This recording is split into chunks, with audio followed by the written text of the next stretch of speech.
Guys, I've got an incredible story to tell you. This one took place in Oregon, Washington County, Oregon. I was a paramedic up at Metro West Ambulance in Washington County, Oregon, around 1996 through 1998. Moved the family up there from San Diego and began working for them. I was working the night shift, 7P to 7A, with turned out to be one of my favorite, best partners I've ever had. His name was Don, and he was a big Nordic guy, stood about 6'3", glasses, tow blonde hair, straight from the north. He looked like a Viking. Massive legs on him. He was a triathlete, cross-country skier, cyclist, runner, swimmer, and he was my partner. He was more senior than I was, so he was the senior paramedic. I was the new guy from San Diego. I think I was about as old as he was, but anyways. So we're doing the night shift, and we get a call for a GSW, which is a gunshot wound, which is always exciting. I think a paramedic, any paramedic would be lying if they said it doesn't raise their curiosity when a GSW comes over the pager or over the radio. So anyways, I think we were responding into a mutual aid area. Usually you got to stand back before you get on scene because it's a dangerous situation, and police officers usually respond first, and then once they deem the scene to be clear, we headed on in. I'm gonna guess it was 9:30, maybe it was later. And we get there, there's police on scene, no firefighters are there yet. One of the police officers is cordoning off the scene with yellow crime scene tape, and it's upstairs in an apartment complex. So we get our gurney, we leave it downstairs, we get our equipment, and we head upstairs with it. There's actually a police officer down at the bottom of the stairs. There's a police officer at the top of the stairs. There's a police officer at the entry to the apartment. And the apartment, let me just kind of describe the scene. Again, it's at night, we're upstairs, two-story apartment complex. And doors open, I walk in and it's dimly lit, and the apartment looks empty.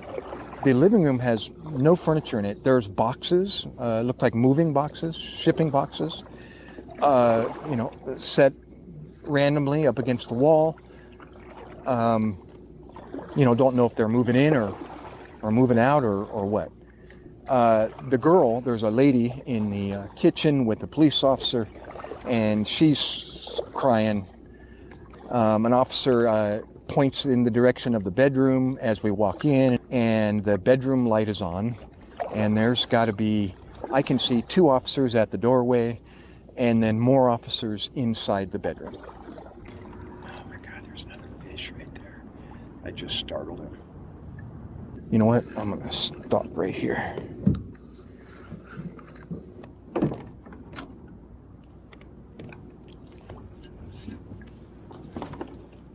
Before we walk in, I'm starting to hear a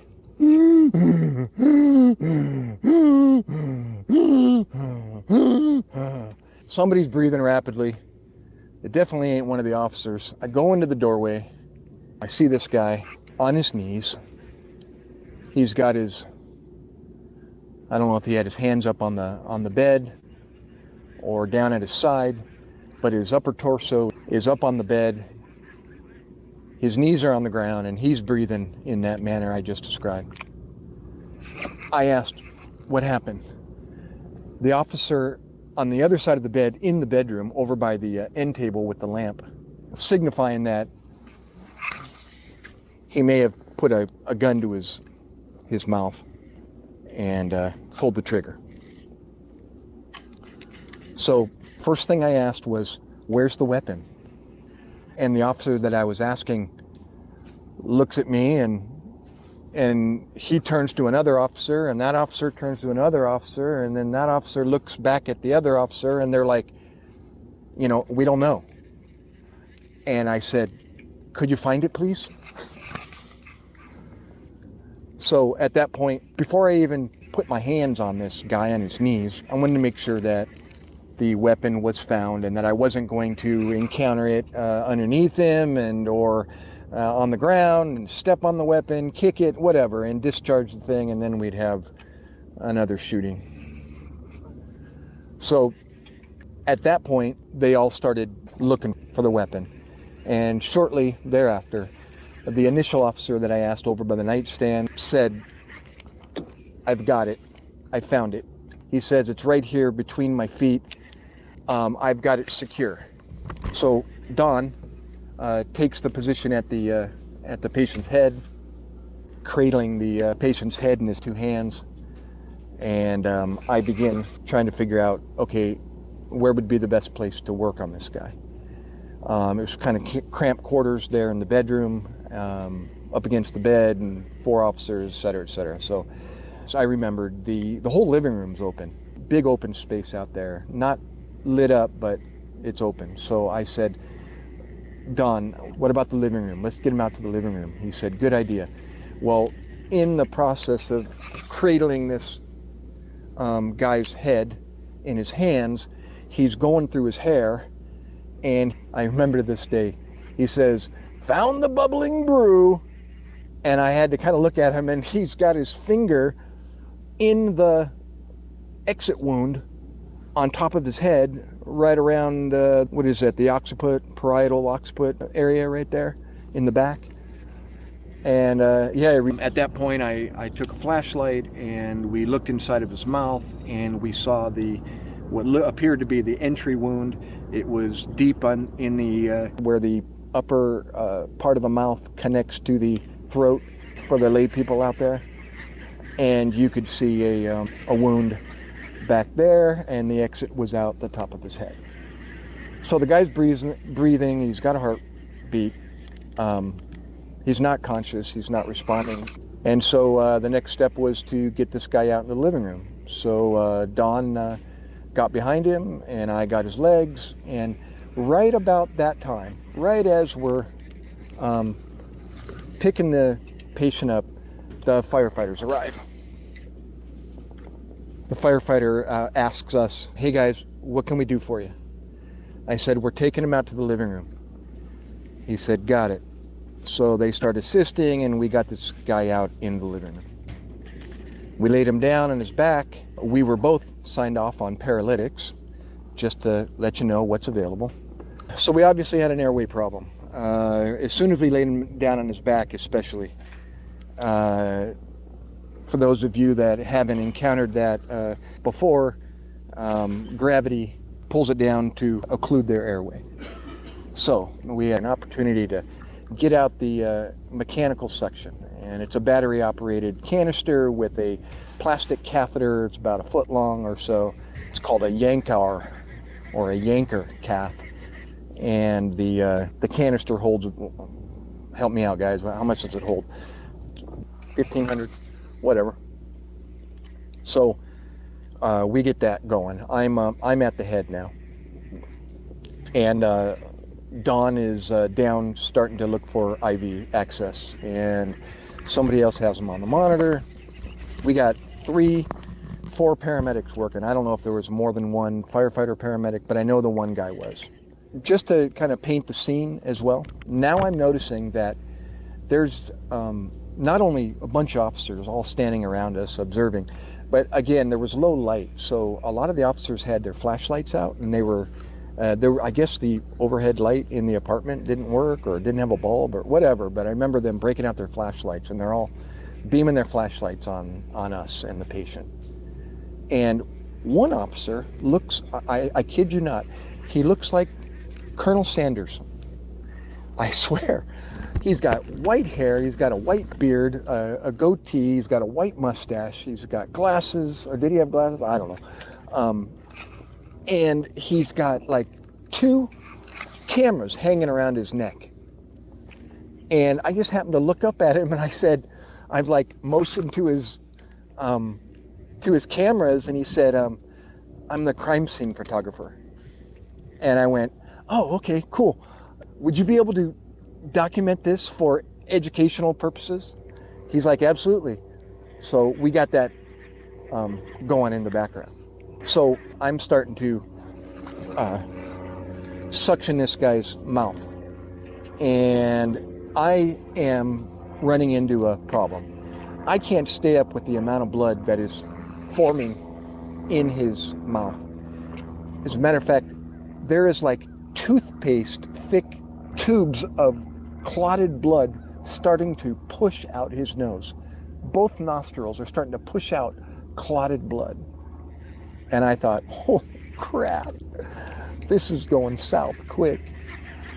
And all of a sudden, the suction machine battery starts to die. My partner told a firefighter, down in the ambulance, in the back, or wherever it was. And so the firefighter takes off running. Meanwhile, I have no suction. And I'm trying to roll this guy on the side. I'm trying to use my fingers without getting my finger bit off. And I'm trying to prepare to intubate this guy. So, I mean, nasopharyngeal airways is just futile. It's just a mess. It was very stressful. Occasionally, the blood would occlude his airway, so he would stop breathing. And I was like, I didn't anticipate what was coming, but it was like a volcano. The pressure was building. He all of a sudden goes, I thank God I was wearing my glasses. I wasn't wearing any protective shield or safety glasses. I had actually prescription glasses that I was wearing. Wipe the patient's face and try to get this blood out of his nose and out of his mouth. It's like I'm waiting for the suction battery to come. Finally, the firefighter comes back upstairs with the battery, plugs that in, and gets the suction machine working, and so I get a firefighter taking care of that. I start setting up to intubate this guy. Meanwhile, I'm looking down at my partner, at Don, and they're struggling to get IV access. And I said, Don, what do you think? Paralyze this guy so I can intubate him? He's like, absolutely, but we ain't getting anywhere if we don't get IV access. I thought to myself, we got a paramedic working on one arm and another paramedic working on the other arm, and they're coming up empty. And so bells start going off in my head, and I'm thinking, opportunity to start an EJ, an IV in his external jugular.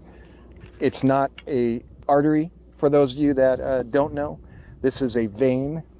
It's an external jugular vein. They got an IV established finally before I was able to gain access to his neck. So we had an IV.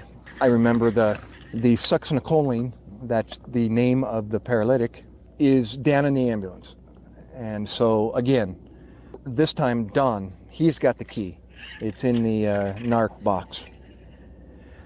So he runs downstairs, Don does, and he comes back up with succinylcholine. We get that pushed. I think lidocaine was also in the mix. Atropine was also considered if the patient went bradycardic. So one of the other pieces of equipment that's required to intubate is a device called a laryngoscope. If I can describe this device, when it's unfolded, it's in the shape of an L. The handle is a battery pack. I think it takes C batteries, 2 C batteries.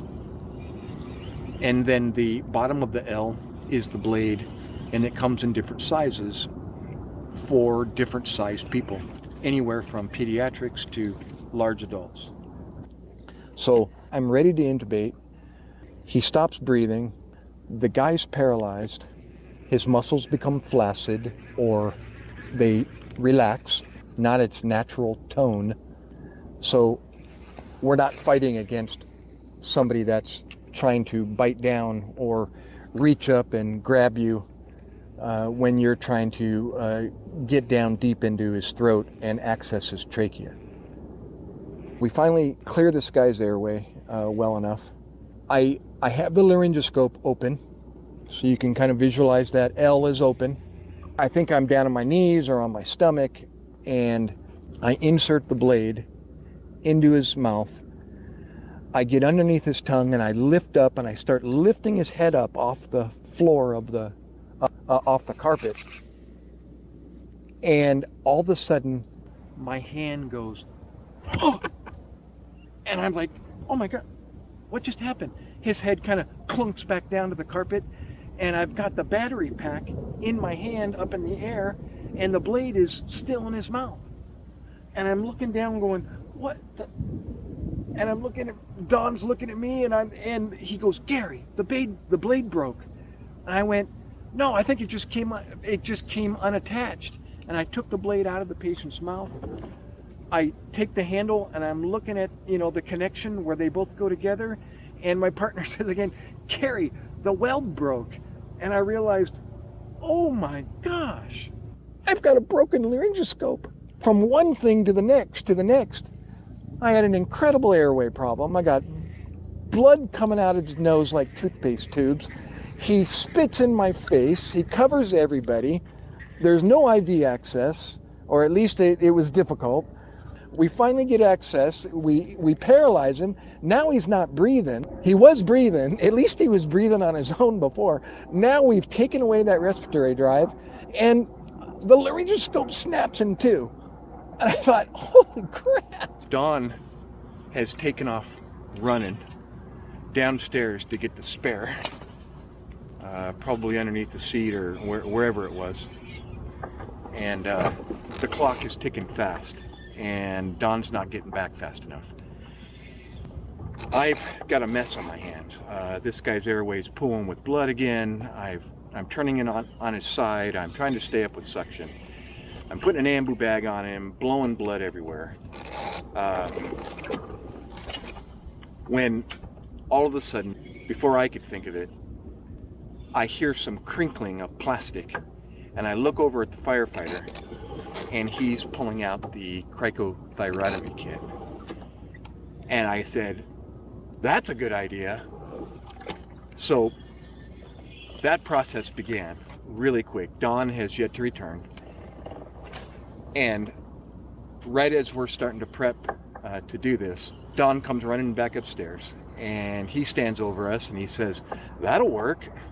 I'm straddling the patient, literally.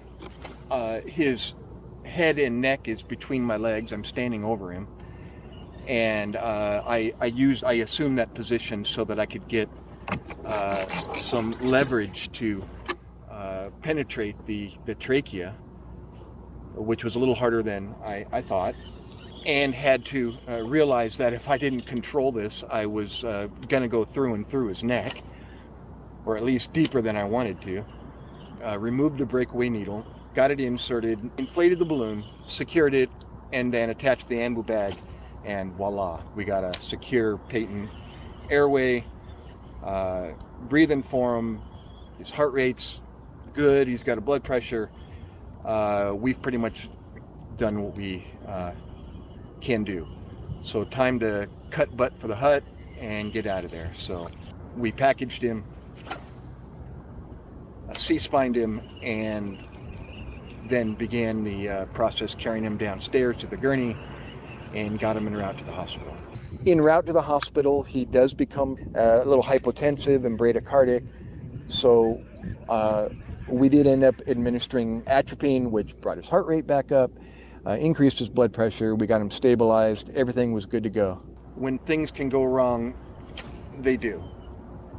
What a memory, huh? Crazy. Oh, just a follow-up on that crime scene photographer. I remember throughout that call that bright flashes of light were going off here and there, and that was him taking pictures. So I know it was 27 years ago, but if there's any remnant of that call, any photos still in archives or whatever, but yeah, I'll do my best, and if so, of course, I'm going to post them and share with y'all. See you guys as you were.